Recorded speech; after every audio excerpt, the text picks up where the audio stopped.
Uh, Hello, everyone. Hi. Helen. Helen, so beautiful message you gave. I absolutely love it. And the laughter you also added to this beautiful message. And I really don't want to, I feel it so light in my heart. My question would be a little bit heavy, but Okay. but I actually look for this lightness. I look for this beauty, what you described. And because I'm actually asking for your help to release, it's what I feel the last fear in me. Why I'm saying the last, because for 2 years I was listening different teachers, and your teaching very resonate with me. I don't afraid, for example, to be born in next life animal or a tree or a frog. It doesn't matter. I had a couple of visions when I did Tai Chi and Qigong, and I know that it's the reality because it was so unexpected. While I was meditating, I was a tree, and I couldn't realize what is that? Who am I? And I just felt a pure joy. And I felt like my legs, my toenails, and my hands, my palms are growing. I felt it, but I didn't know who am I. And then it's like was a lightning. I'm a tree. And I didn't see anything. And I felt that joy. So I know animals and plants have pure joy. So that's fine. What my fear? How people could manifest, and let's go to some extreme degree that I would that you would understand what I mean. How people could manifest, for example, physical torture, with like torture, even sickness from childhood is bad, right? When children are born sick with very deep sickness, but it's kind of, I understand, but I don't understand how people could manifest torture. For example, let's take World War II in Russia, when millions of people were tortured. How did it happen that right away so many people did it, and how could you manifest? Okay, I can afraid, I understand, but torture, to me, it's kind of, I don't understand it. And it's, I want to fly with you, with what you said, with laughter. I want to love, fly, but it's holding me as a fear. How could it happen? I don't want to have experience physical, unbelievable pain if it could happen. Thank you very much. If we look at any, you've used that example there, but if we look at any human behavior that is harmful to other beings, any at all, or even to ourselves, it could be to doing something to one other being, or to a whole group, or a whole multitude of beings, then that behavior is coming, it's an expression of the wherever the place that being that's perpetuating that behavior is hanging out in terms of their own consciousness. So each one of us is that light, that joy, that unknown freedom, that indefinable place, as we were saying. And each individual, not separate, but each individual is allowing that light to shine through them to whatever degree they've been able to let go of ideas about themselves. So the infinite being is experiencing itself everywhere as all of these human incarnations. All at the same time, it's being a tree, it's being a frog, it's being a human being, it's being everything all at once. And in those other forms like trees and frogs, and it doesn't have this complicated sense of duality. It has a very basic sense of me and you. So a sense of, in a frog, it has a sense of danger, or something like an instinct, we could call it. But as a human being, it goes deeply into this world of opposites. And the first set of opposites is what we were just talking about, I and you. It really believes as a human being in this is me and this is not me. You know, you're separate to me, and that becomes such a real experience, a real full-on three-dimensional, powerful experience, because it's the infinite being experiencing itself as a separate, limited being. So anything that it experiences is really, really, really true. So anything it does from that place of separation only reinforces the idea that it's a separate being. And it begins to feel inherent in this idea that you're separate and alone in the world is fear. I was born, and at some point I'm going to die or cease to exist somehow. And also inherent in the idea that we're separate and alone in the world is this idea of everything else, everyone else. There's a whole human race out there that's separate to me, that I have no control over at all.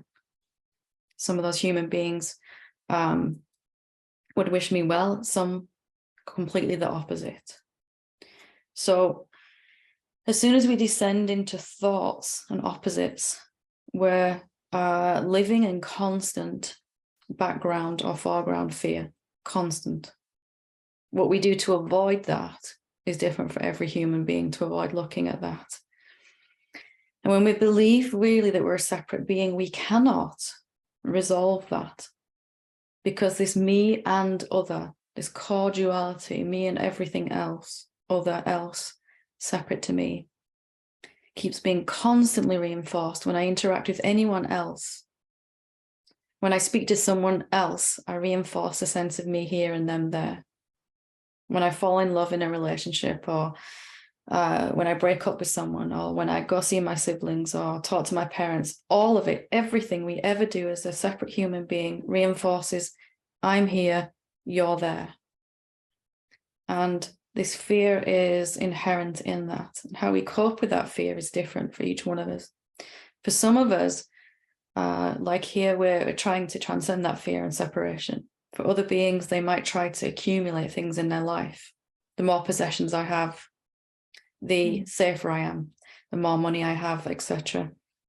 And for some beings, when that light of the truth is really veiled by lots of thoughts, lots of heavy thoughts, then it tries to feel safer by controlling other beings, having power over other beings. And it will go to some extraordinary lengths when it thinks it's separate to feel safe. And in the lowest expression of human behavior, it will manifest things like this. We've seen time and time again in human history what happens when the self really feels very frightened as a separate, limited being and tries to control other beings. And then if someone seems to have a good idea how to feel safe, a lot of other human beings join into that group, because there's safety there in numbers. People think if this person's attracted a large group of beings, they must be right, actually, is the conclusion a lot of other beings make. Mm-hmm. And as soon as that one being is right, there's a whole other group that are wrong. And we try to get rid of those ones that are wrong and stay with those ones that are right. Here's another core duality. You know, this is what is good and I should follow, and this is what is wrong and I should try to eliminate from the world. And we've been down that road many, many times as a species, haven't we? So there is no cure to that from that place of separation, because it's a self-reinforcing illusion that just continues over and over and over. And the more I feel in control and powerful and all of that, I'll feel temporarily safer, but it hasn't done anything to actually undo this core illusion. So I keep needing more of those things, more power, more money, more control, more whatever, again and again, more followers to tell me, to reinforce that I'm right and all of that. And from that place, the self really believes that what it's doing is right and justified. But by that point, the light that's allowed to shine through that body-mind vehicle that's doing those actions is so diminished, barely enough to keep that human body alive. So if you had a dimmer switch, really powerful light shining through a being who's not defining themselves at all. And then you turn down that dimmer switch as you add more and more thoughts. This is my cause. This is what I believe in. This is what I feel is the right human being. And it's on and on and on in front of this. And by the time you actually allow any light through that, it's tiny. That's what we call evil. That's what we call narcissistic. That's what we call self-centered. All of that, isn't it? It's a whole spectrum of human behavior, from the highest selfless activity to the most selfish, self-centered, even downright dangerous to the rest of humanity. What's the way out of that then? What's the antidote to that? And it's really what we've been talking about today. How can I make sure, first of all, that I'm safe from that kind of activity, and that everyone else is safe from that kind of activity? And it only takes one human being to who absolutely refuses to believe in any separation, any self-definition at all, to stop the worst of human behaviors from happening across the whole planet. And we've seen people like that, Krishna and Christ and the Buddha and many other beautiful sages. And when more than one human being does that, then we're looking at the rest of human beings being influenced and actually unable to do anything like that. When 1% of humanity refuses to define themselves, the whole planet changes overnight. And we are, so I don't want to leave this on a bleak picture. We are approaching that 1%. And I don't mean we have to, like 1% of all humanity completely awaken to truth. Just 1% of humanity that wants to actually follow their heart or something like that. Or 10% of human beings who would just like to step away from their mind. That's enough. That would do it too. So if you think about the number of satsangs that are going on around the world like this right now, not right now, but spiritual groups, teachers, teachings, all of it, the amount of meditation classes and everything that's going on, I think we're, well on our way to that. It's not outside of our control at all what someone else is doing across the other side of the planet, because the influence of the self, the infinite self, when it realizes itself to be infinite, transcends all time and space. So you having this question and asking it has made it that much harder for everyone else to be mean to each other, and just a little bit easier for everyone else to be kinder to each other and themselves. And every being that comes out, every body, mind, vehicle that wakes up to the truth makes it easier. It's getting exponentially easier each time every person comes out of illusion, every seeming separate being. I don't know if that touches inside what you were feeling. Hopefully it goes some way to calm that inside. Yes, it was when I kind of felt relief. It's up to me to which group to join. Mm-hmm.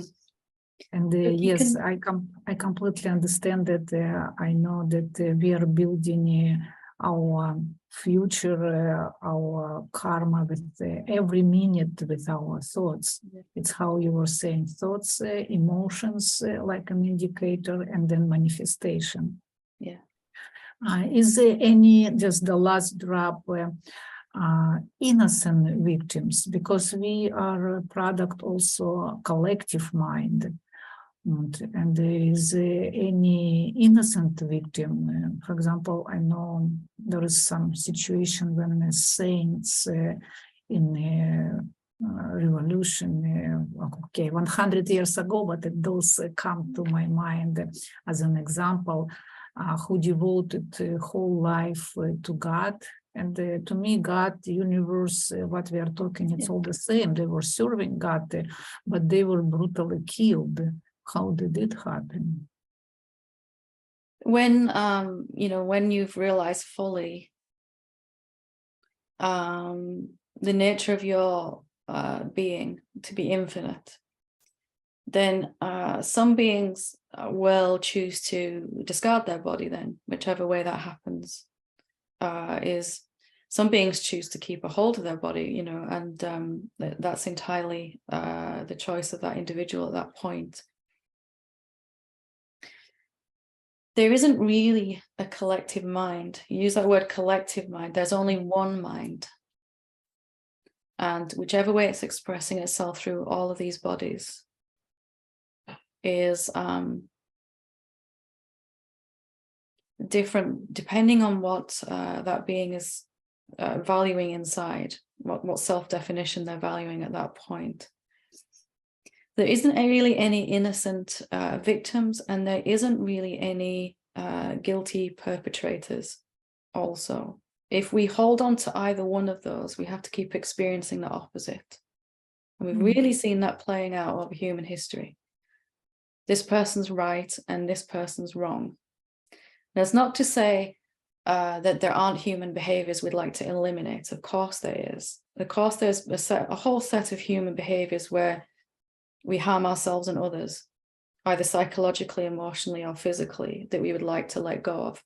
But if we can look at those without labeling them, without going into the opposites, then naturally they're going to cease to express themselves.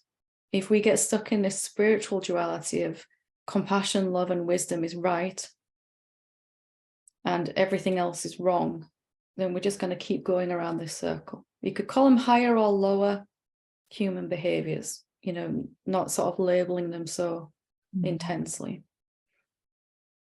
And as we step out of those really strict, heavy labels of right and wrong, then naturally what we value is right, loving, wise, open, kind, caring, all of that is going to come to the forefront anyway.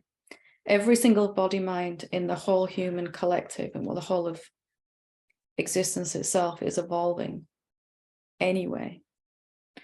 And if we can look at it non-judgmentally, yes, there's behaviors that we've personally moved beyond. We wouldn't harm anyone else. And we're doing our best not to harm ourselves by judging ourselves in Satsang. If we look at someone else that's still doing that and say that's wrong, then we've gone back into this cycle of opposites again. Can you see that? Yeah. So you can look at something and go, it'll be nice when that stops happening. We'll really be moving forward as a species. But we don't have to go into separation around it in our thoughts. Of course we all want that. Of course we want a planet where nobody hurts anyone else. But the way to get that fastest is to not separate yourself from anybody. Because whatever, we've all been here for hundreds of thousands of incarnations anyway. Body minds have come and gone. And we've all played every role we can play as a human being, from the good to the bad to the downright ugly. So we've played all those roles, and that's where we want to come out of it now, out of duality. The effect of duality, at least. Thank you. It was nice. Is it the organ? I'm playing only duality. Yes. My belief that we are as a total, as a one mind, we are actually not at our highest level. But how I see us, for example, in many hundreds years ago, it was a public execution. And the people enjoyed, even they were bringing children to that, how do I say, and right now we even cannot imagine that we can do that. I cannot say to my neighbor, let's go. What we're doing here now, not in this satsang, but as a society, how we treat each other 100 years from now, that will be unthinkable. Wow, we actually did stuff like that, Yes.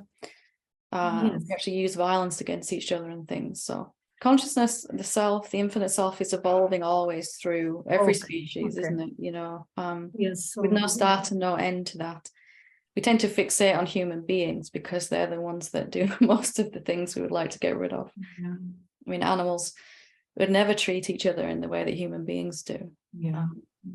But that is a consequence or a downside to having this brain that can recognize what the source of the brain is, what we really are. So Yeah, so we are going to better unless if our technology, because our awareness is, in my opinion, much behind than our technology. If with our technology we want to destroy ourselves as a human, one human what will being, happen with that? One human being who is totally free, like totally free, living free, is enough to override the effects of everyone else's thinking and separation. The self is infinitely powerful. Let's just take a moment to really weigh the infinite power coming through one body-mind vehicle when it recognizes itself compared to the power of 7.5 or 8 billion thoughts. A separate being, someone who thinks they're separate, is operating on the power of thought. One being that's free, just one, is enough to counteract everything else that's going on in human society. And this is why throughout history we've never actually managed to annihilate ourselves, no matter how much we've tried. There's always been someone on this planet who's free. So now we're safer, ironically, than we've ever been from that, because no matter how it looks, no matter what the media says, because there are more beings, individual body-mind vehicles living free than ever before with the advent of the internet and things like that, like this, like it's happening right now, isn't it? So What a wonderful message. Thank you. good place to Thank you so much. Very empowering, very enlightening. Well, otherwise, if you listen to the media, it's all doom and gloom, isn't it? You know, and yes, there are things we need to sort out. I'm not saying there isn't. You know, we as a species, we've got a lot to mature in certain areas, but let's not believe in the doom and gloom so much. Yeah. Thank you. Thank you. Thank you so much.